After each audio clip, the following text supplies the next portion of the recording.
Welcome to another episode of the Press Rewind Prince Lyrics podcast.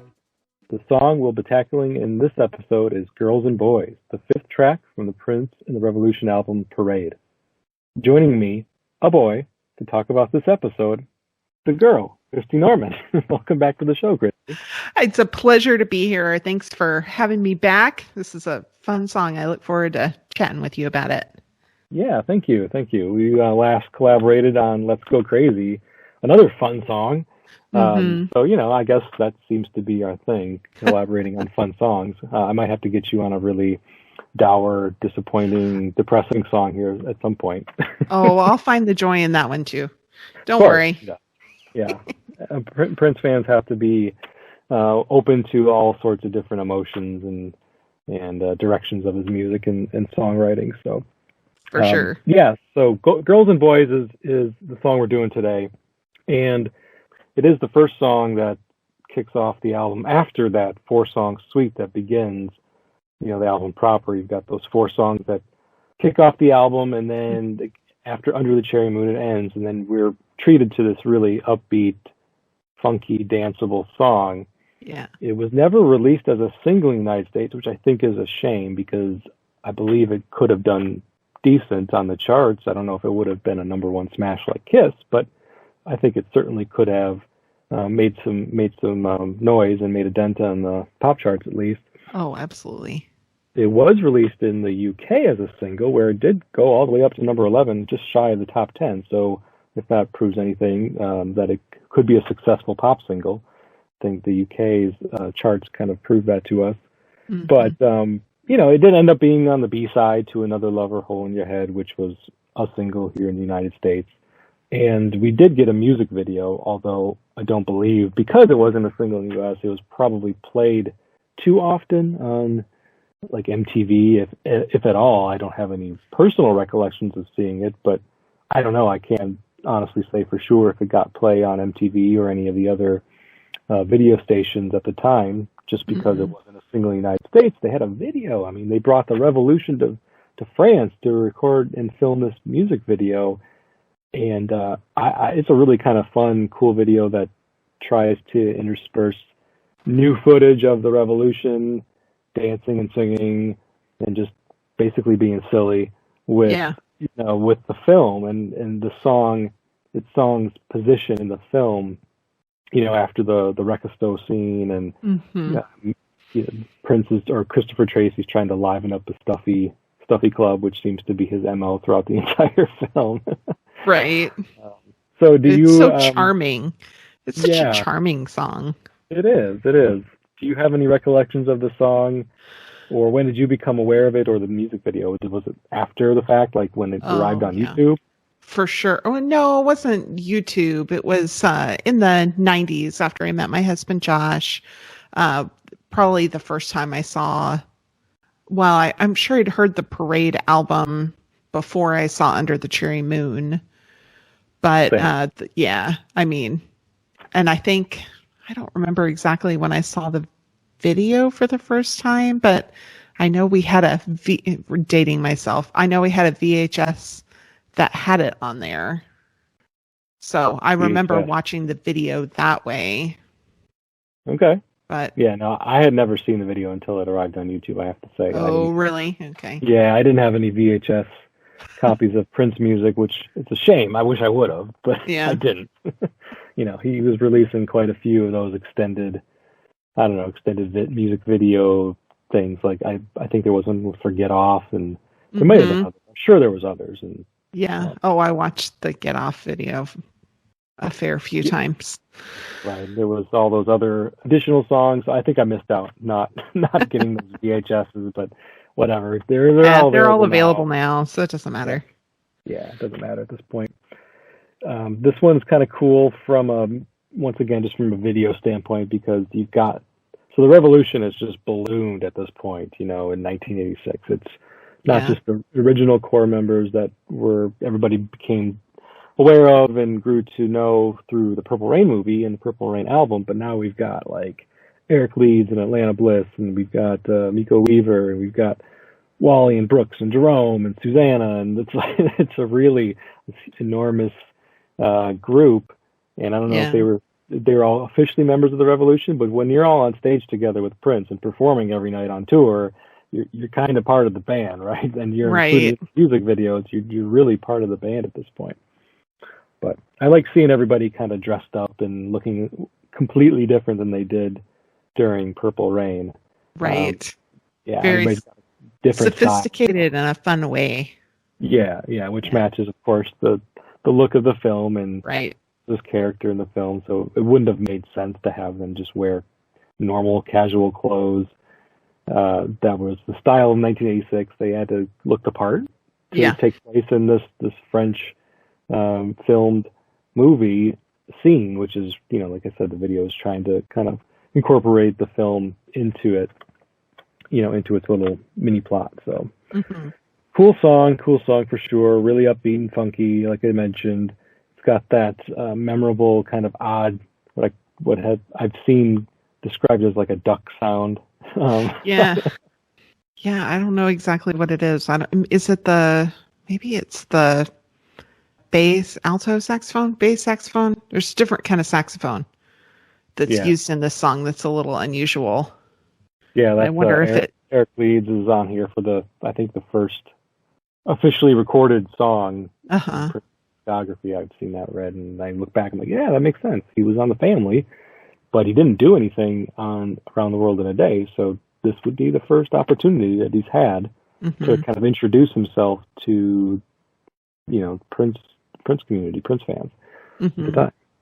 It is one of the aspects of the song musically that I think that people can really kind of listen to, like, oh, that's Girls and Boys. Yeah, it's very recognizable. For sure. Another thing I wanted to note before we get into the lyrics is that Prince really must have enjoyed performing the song live. Yeah, he did it a ton. Yes, he did it a ton. He was doing it through the One Night Alone tours. I think the after show collection that we got shows that he pulled that out for some of his after shows. It's on the Indigo Night CD from 2007, 8, somewhere around there. And then, recently we've received copies of the Utrecht show from the Sign of the Times tour, and it's on there. But that was only like a year later, so that's really not that surprising that he was playing parade songs on the Sign of the Times tour. But also he had a performance of the song in 2016 on his piano and the microphone. So among many, many others. That's right. Well, and I read the first time he performed it was at First Avenue in 1985. So even before everything, before it ended up on an album, before they filmed the movie, he was already thinking about the song and working on the song, and which I thought was really neat.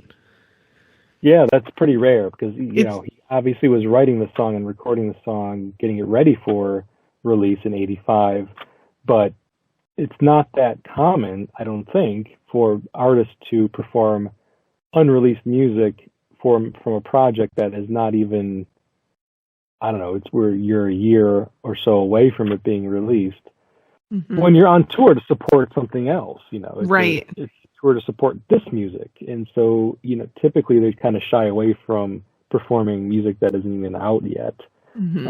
So it's kind of unique. I think maybe he must have liked this song enough that he wanted to, and he liked the jam session, or the jam feel of it, the big group feel of it with all the background singing and the trumpets and sax, and so it really kind of worked well as a band song as opposed to just a song that Prince did by himself. So I could see why he would have liked or enjoyed playing it live as soon as he possibly could. Yeah. And Kristin Scott Thomas was on a UK radio show that's been on for a really, really long time called Desert Island Discs, where like celebrities will go on and they'll choose their favorite songs that they would want to have with them on a desert island, and a book and a luxury item. And she put girls and boys on her list. Oh, that's nice. Which I thought was really cool.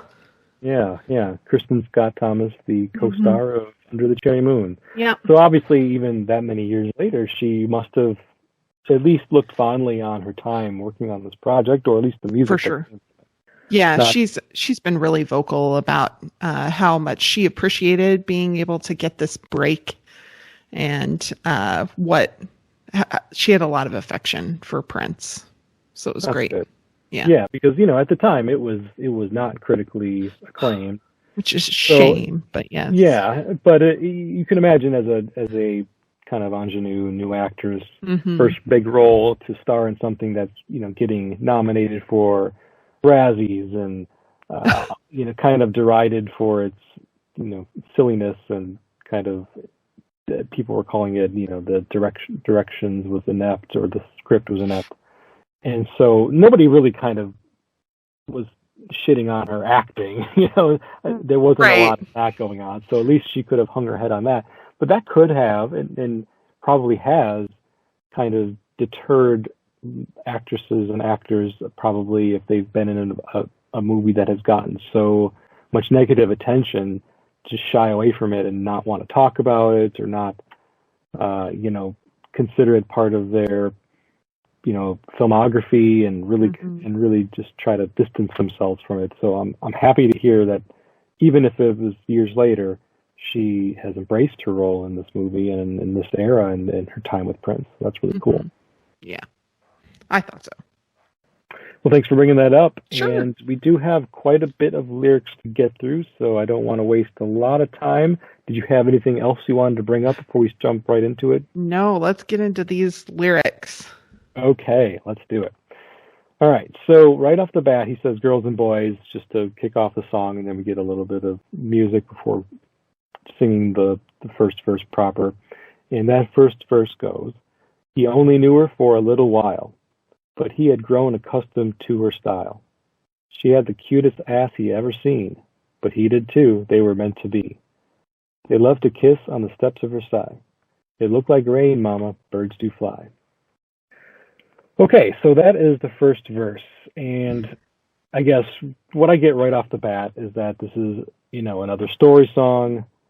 He does story songs so well, and I appreciate them a lot because they paint vivid pictures in my mind about what he's trying to express and explain here. It's pretty straightforward, I think. These verses are straightforward, and because it is featured in a film, my mind, and I imagine quite a few others' minds, go immediately to the plot romance between Christopher Tracy and Mary in Under the Cherry Moon, and you almost think like the song is about them, those characters. Right. And so it's really easy to do that when he's talking about, the steps of Versailles. I mean, that's right there, the Palace of Versailles in France. So making French references right off the bat, it's like inevitable for those of us listening to the song, familiar with the movie, to start thinking of those characters in the place of this. Like, it feels like Christopher is singing it, not Prince in some way. Right.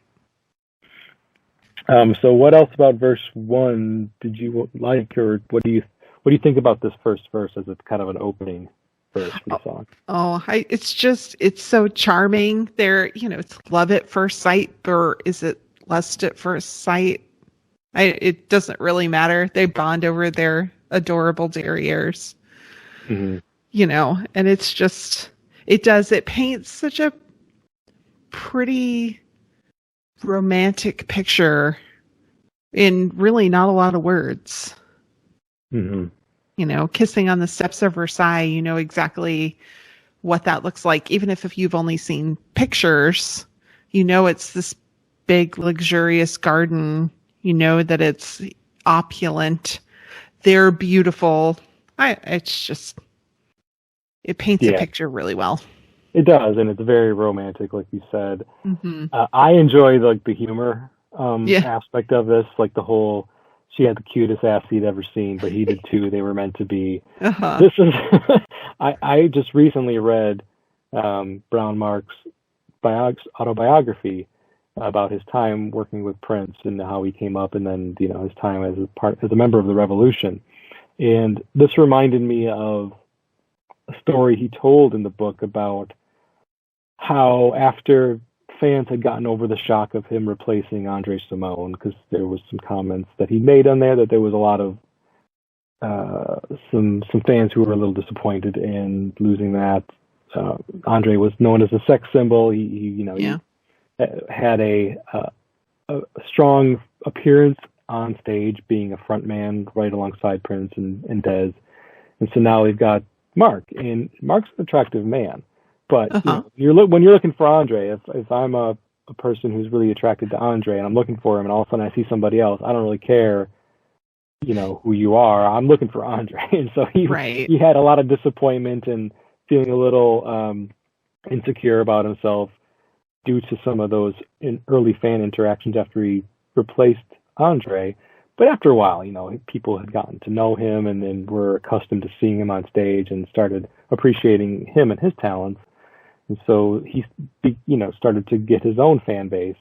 And he mentioned at some point, Prince was sometimes kind of petty when it came to things like that. So if anybody was paying too much attention to one of his band members, he said in his book, fans were screaming for Mark. And Prince said something along the lines, and I'm paraphrasing because I don't have the exact quote, but, "Oh yeah, you guys like Mark? He's cute, huh? But does he have an ass like mine?" So this just kind of it reminds me of that, because this would have been around the same time that this was happening. Probably the Parade tour. It's either the Purple Rain tour or the Parade tour. So Prince has always been a little bit of a fan of his own derriere, so to speak.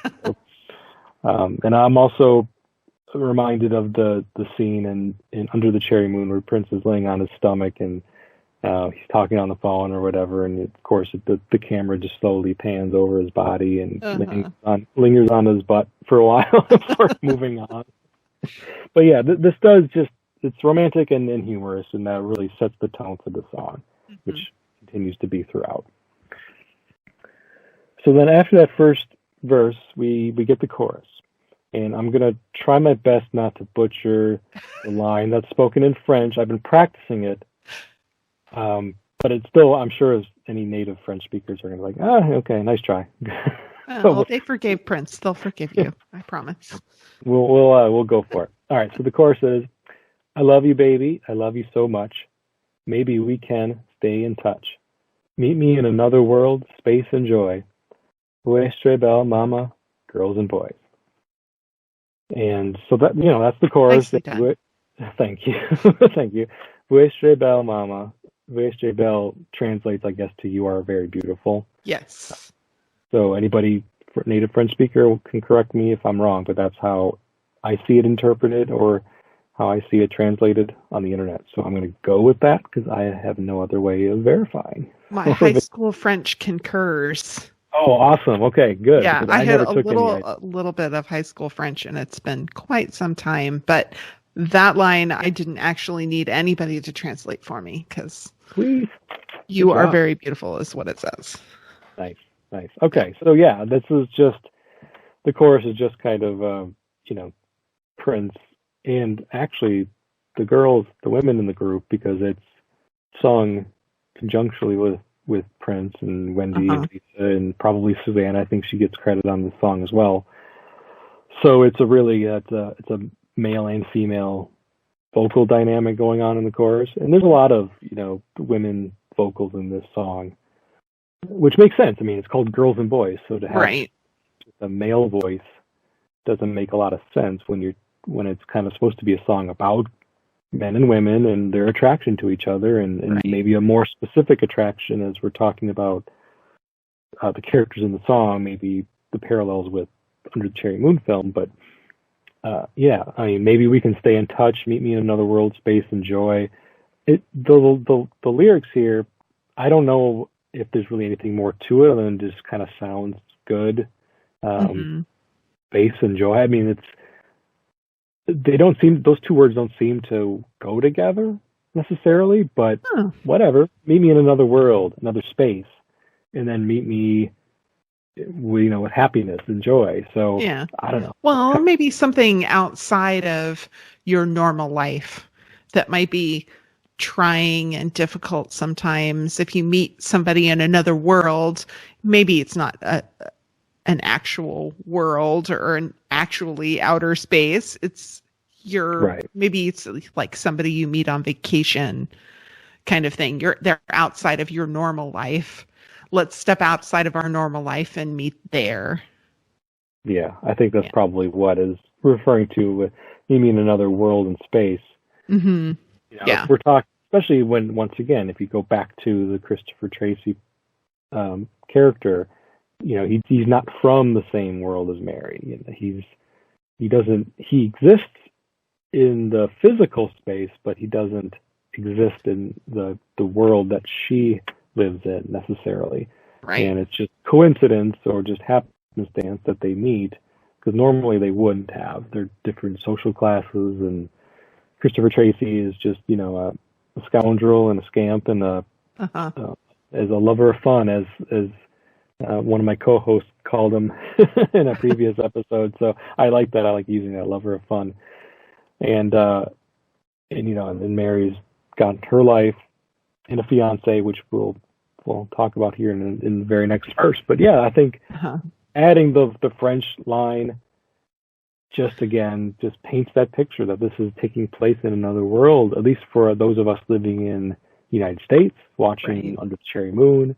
You can't help but think of the film having taken place in France as well, and then throwing French lines in the chorus that get repeated over and over. Right. I think it's interesting too that the chorus goes from like a third person omniscient in the verse to first person in the chorus. Not he loves her so much. It's I love you so much.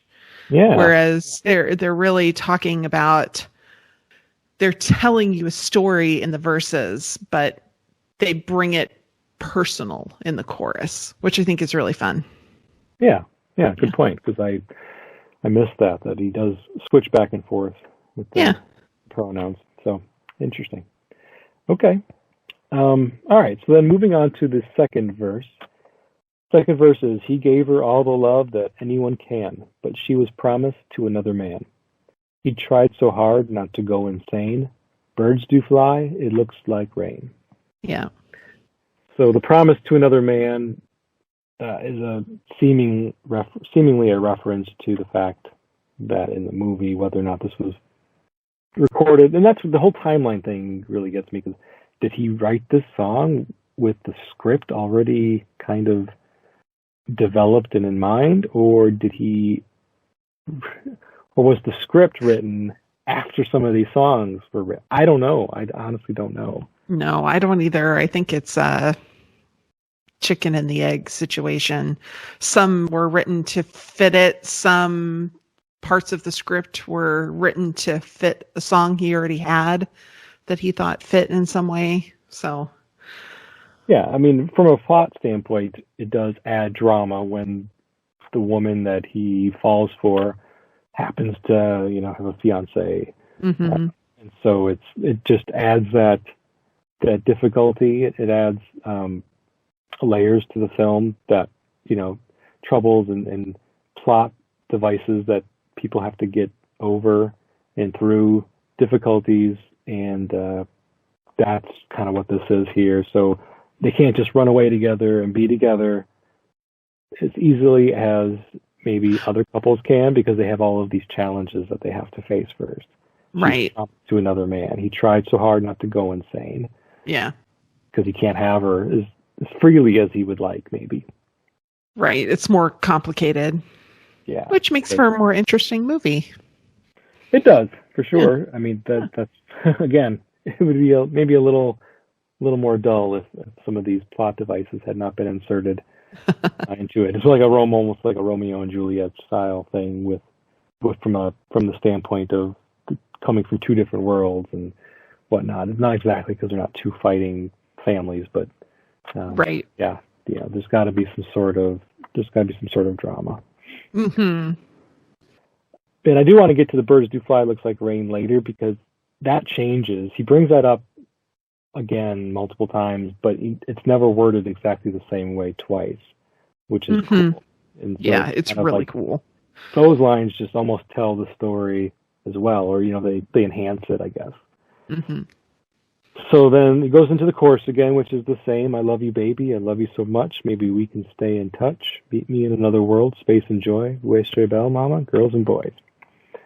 And at this point, there is a musical break, and there is another verse that comes after that. And verse 3 goes, life is precious, baby. Love is so rare. I could take the breakup if you say that you care. He had to run away. His pride was too strong. It started raining, baby. The birds were gone. It's interesting that we take the shift in perspective that we'd seen between verses and chorus now into this middle of this verse. Mm-hmm. Life is precious, baby. Love is so rare. I can take the breakup if you say that you care. He had to run away. I'm like, that's such an interesting way to put it. Like, it's like he's quoting the character, but not exactly. I don't know. It's just such an interesting way to word it. It makes so much sense when you're just listening to the song. You don't question it. But when you sit down to really examine the lyrics, you're like, wait a minute, that's interesting. That's an unusual way to write this kind of song. Yeah, I think what I like about this is how the ending kind of ties it all together. So how it's changed, and I alluded to that just a minute ago. So in the first verse, the verse ends, it looked like rain, mama, birds do fly. Mm-hmm. Then he switched that, it just says birds do fly, it looks like rain, which is basically seemingly saying the same thing, kind of foreshadowing trouble looming. Mm-hmm. Like, in spite of all of this joy, and I mean, this isn't a dark song, so I don't want to take it into a dark place, but those lines do kind of imply that there's something coming, some rumbling of disaster, or maybe the love that they're sharing and the romance that they're experiencing with each other. There's like this dark cloud coming, and they see it. Yeah, it's fleeting, like the birds. Yeah, birds do fly. They don't stay in one place. They keep going, but you appreciate them while they're there. Yep. Yeah. And then finally ending it with, it started raining, baby, the birds were gone. So now that dark cloud that was headed their way is now sitting over their head and is drenching them with rain, and the birds have taken off because they're like, yep, I got to find some shelter. I'm out of here. And I just liked how it's kind of foreshadowing, even though those first two verses are, for the most part, very upbeat or uplifting. Yeah, he mentions the promise to another man, try not to go insane in the second verse. Mm-hmm. So it's like each verse gets a little bit more, like, I wouldn't say depressing or dark, but just mentioning and referring to the troubles that maybe this young couple is experiencing. Right. So he had to run away, his pride was too strong. And I think with the line, I could take the breakup if you say that you care, it's almost like he's saying, yes, I understand that you are promised to another man, you're engaged, and I understand that is not in my control.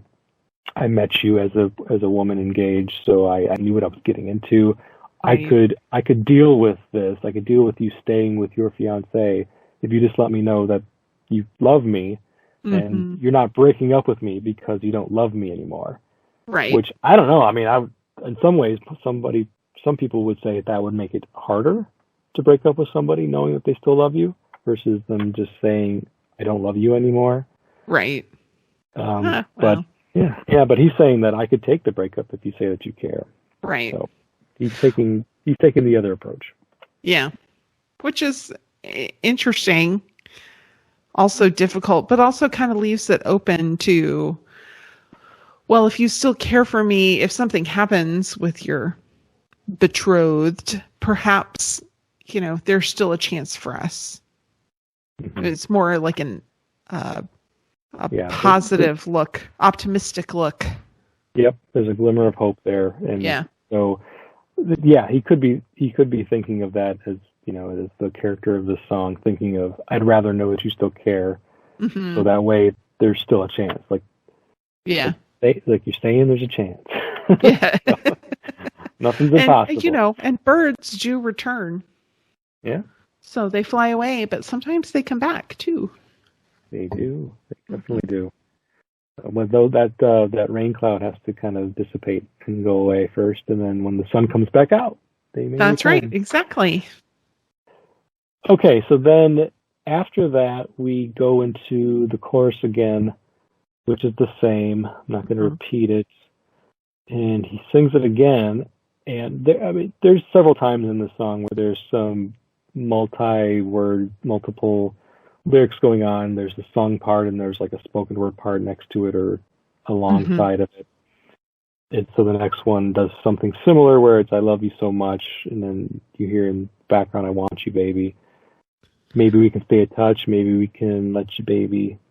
And that's a very minor piece of it, but it even further as the song ends, there's more of that. There's like this rapping part that Prince does. I want to get too far ahead of myself because we've got a completely spoken word French section to get through.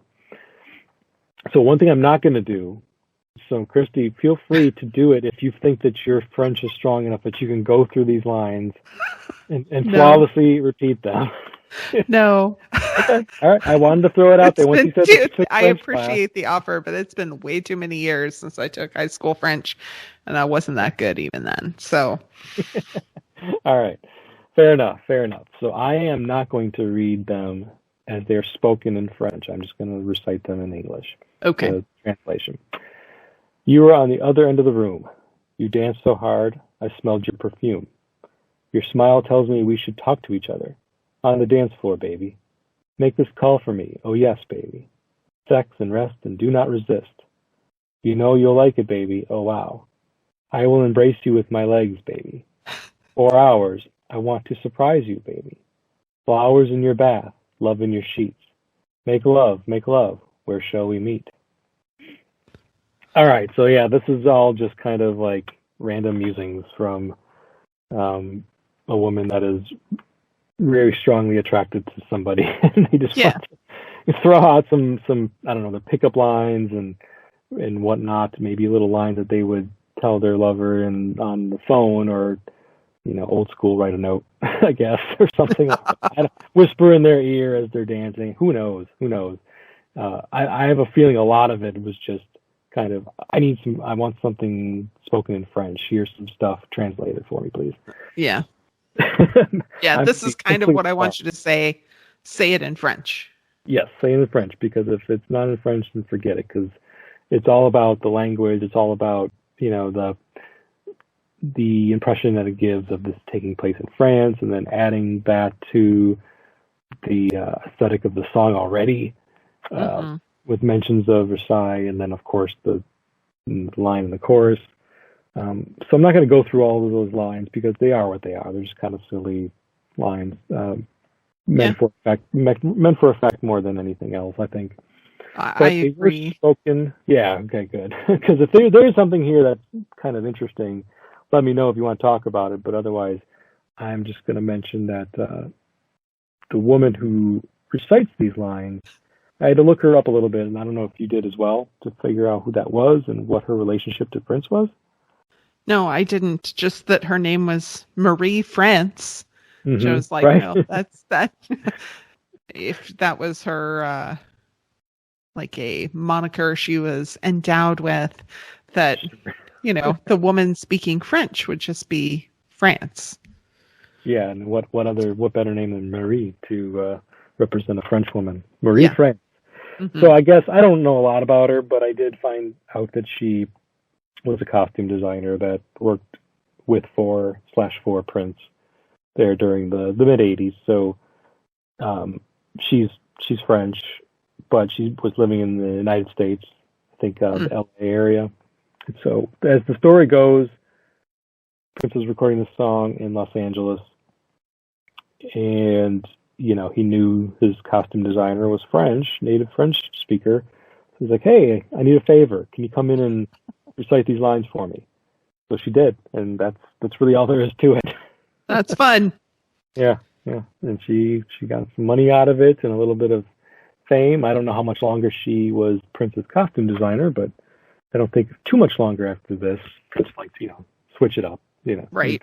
get different styles. She might have stuck around for the Sign of the Times tour, but not much longer after that, I don't imagine. But anyway, yeah, she's immortally remembered as the woman singing or speaking the French lines in Girls and Boys. Super cool. Yeah, so congratulations, Marie France.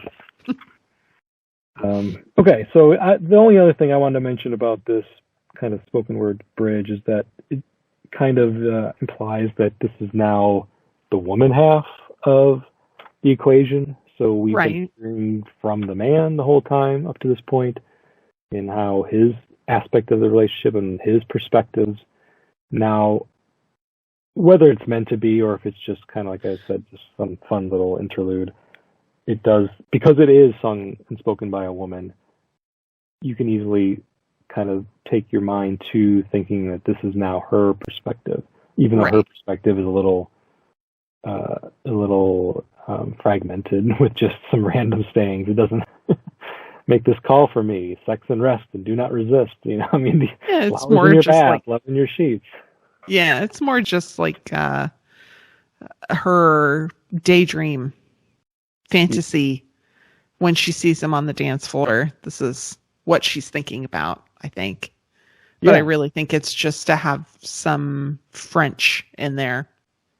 Right. It could be just us thinking that, it's the thoughts going on in her head when she sees him for the first time, as you mentioned. Mm-hmm. And then, just kind of random musings, as I already said. All right. So then we get another couple of repeatings of the chorus. And again, we get a little bit more of the chorus being sung, but also at the same time there being some spoken words behind it. I want you, baby. I want you so much. Being spoken alongside of the sung sections. Another world, space, lips, face, instead of girls and boys. After the Ouestre Belle Mama, you hear somebody say lips, face. Okay, it is what it is. But then we get some more Prince kind of doing this rap. Really early version of rap for a Prince song. Right. I don't know if it's literally the first. I'm trying to think if he does any kind of rapping on any other song of his that was released before 85, 86 when the song was recorded. I can't think of anything. Put my finger on it. I can't think of anything, but no, because Dead on It came after this, and right. Your app's on that song as well. So yeah, maybe this is the very first Prince rap. Happiness in its uncut form is the feeling that I get in your warm. Happy what I get when we do what we do. Happiness, mama, is being with you. Good Lord.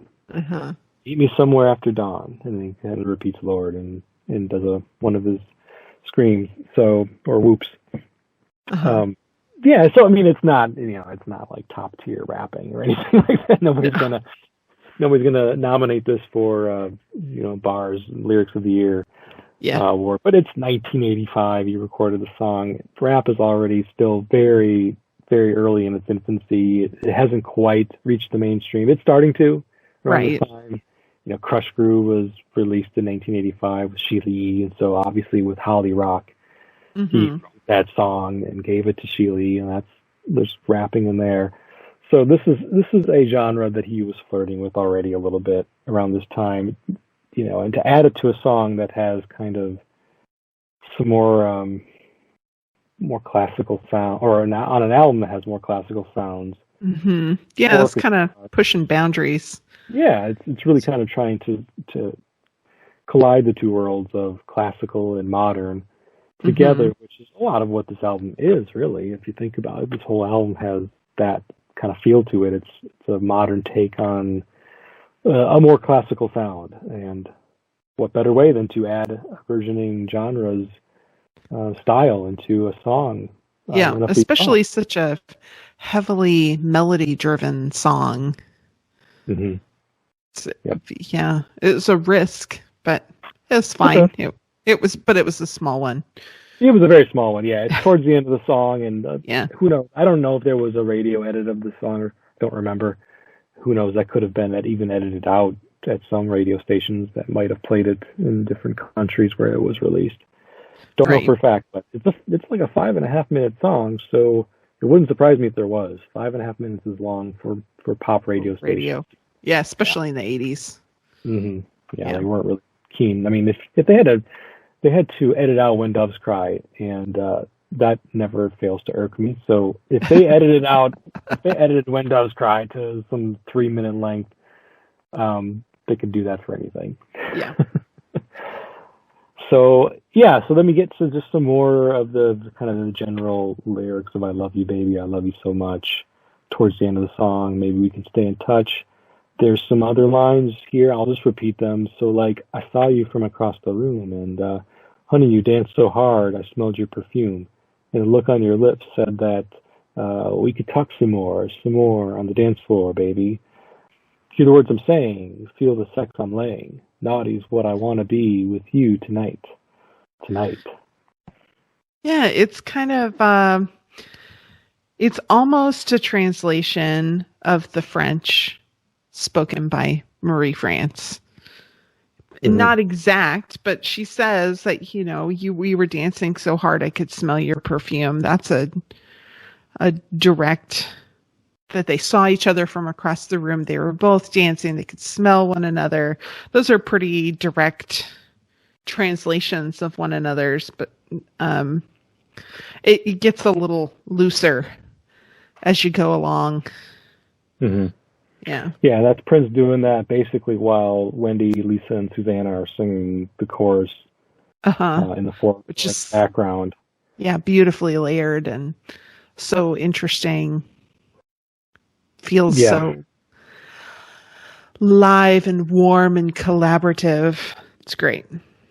Yeah, that's really what this song feels like for me as well. That's a good description of it, because I think that with the whole band being like creating a video for the song, including the whole band, playing it live with the whole band, it's just a very collaborative sounding song. You got the trumpets and sax, and you've got the background singing, you've got rapping, you've got singing. I mean, the rapping sections, the spoken word sections do get a little more sexually charged than the verses and the chorus. The verses and the chorus don't really go there, but then once you get to Marie France's verse, and then Prince, like you said, kind of going along those, like taking a parallel path to her lyrics and saying some similar things that she was saying, but in English and from the man's perspective, it does make it seem more like this is a really strong sexual attraction that they're experiencing.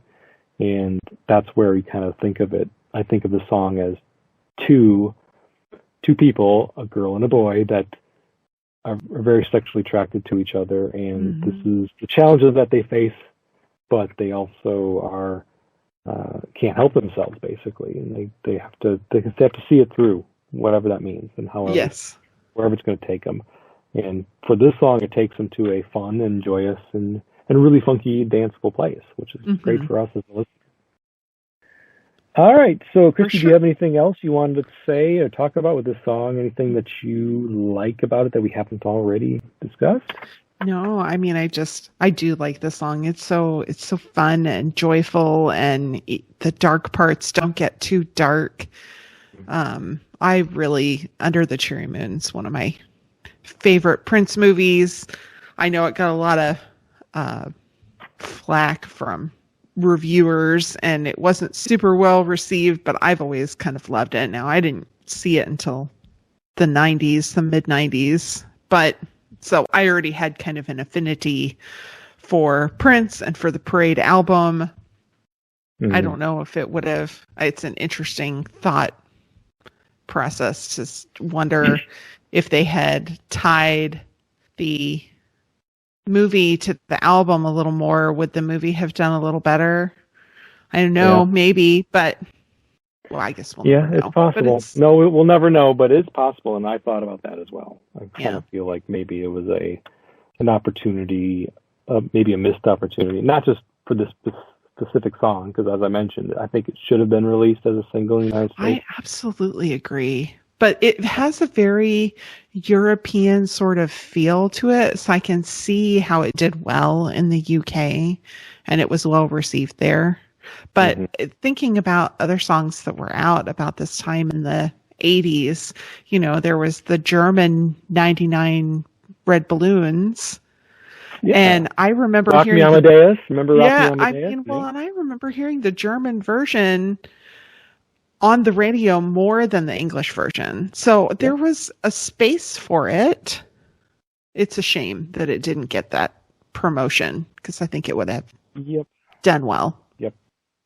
Missed opportunity, I think, but oh well, it's 2021 now, and I think all that stuff. Well, it would have been nice in 1986 to see this song on MTV and to hear it on the radio.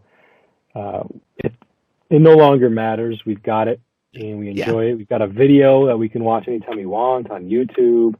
It's a glorious time to be a Prince fan. It really is. That's for sure. We're living in the golden age, I guess. we are, media consumption standpoint. we should remember that these are the good old days when it comes to being a Prince fan. Yes. And speaking of that, you have a Prince podcast. So I do. Why don't you tell the listeners about it? Quick. Sure. I have a show that I co-host with my super fan husband, Josh, who's been on the show a few times. And it's called The Mountains and the Sea. We find the highs and lows of each and every Prince album every other week. And we're in the middle of covering Sign of the Times Super Deluxe right now. So that's been quite an endeavor, but super, super fun. And I love hearing Josh's thoughts. And every once in a while, I get an insight that he hasn't thought of yet, which is always fun because he's been a Prince fan for much longer than I have. You can find us on Twitter at TMATS, TMATS podcast. So do join us there. We'd love to have you join us. And I also have a true crime adjacent podcast called Killer Fun. And that's at Killer Fun Pod on Twitter. And we explore the intersection of crime and entertainment. So if you have a double interest of Prince and true crime, I've got a podcast for you. There you go. All right. Well, thank you. Thank you for sharing. And thank you. Thank you for joining me again, Christy. I've had both you and Josh on my show multiple times, and always welcome and always appreciate you guys' perspectives on things and bouncing ideas off of you. So want to thank you again and thank the listeners. Yes, thank you for listening, and thanks for having us on. I know Josh and I both enjoy taking a little bit of time out of our day to chat with you. You're welcome. You don't have to edit this either. It's all on me. So That's right. Yep, that's the bonus part for you. You can talk about it and then you can walk away. That's right. It's a real joy for me, for sure. Yeah, well, I mean, obviously you can relate as a podcaster yourself. So, okay, well, thank you again. And my name is Jason Brenninger. This has been the Press Rewind Prince Lyrics podcast. And you can get a hold of me, and the podcast is on social media, Twitter, Instagram, Facebook at Press Rewind Pod, and also check out the blog Press Rewind Net, where I also post snippets of the songs and the episodes and just some musings about the music in the episodes. So I appreciate anybody checking the site out as well. And until next time, goodbye.